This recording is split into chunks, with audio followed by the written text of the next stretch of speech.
Крещатиком снова сирены. Танки тараками режут дороги, вновь безумно пульсируют вены от рыданий воздушной тревоги. Снова взрывы слышны в отдалении. Лают псы, каких предки когда-то, и опять погибают в сражениях, как апрель молодые ребята. Древний Киев попал под обстрелы, как однажды давно в 41-м.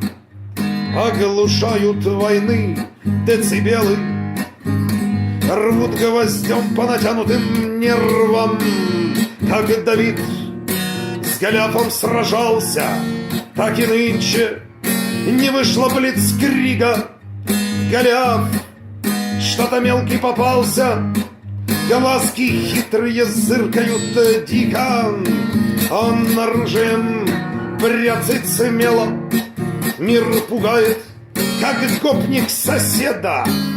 У плешивого что-то заело, нечто вроде шизоидного бреда. Не важны ни причины, ни мнения, важен факт совершенной агрессии. Вам тиран даст всегда объяснения, почему так полезны репрессии. А пока что обстрел за обстрелом. Так бывало тогда, в 41-м. Демон в трупе воскрес обгорелом, и опять за свое да по нервам. Не сдавайся, родная столица, нам еще собирать там каштаны.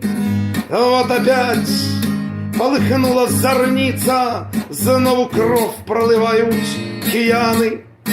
Над Крещатиком снова сирены, танки траками режут дороги. Вновь безумно пульсируют вены от рыданий воздушной тревоги.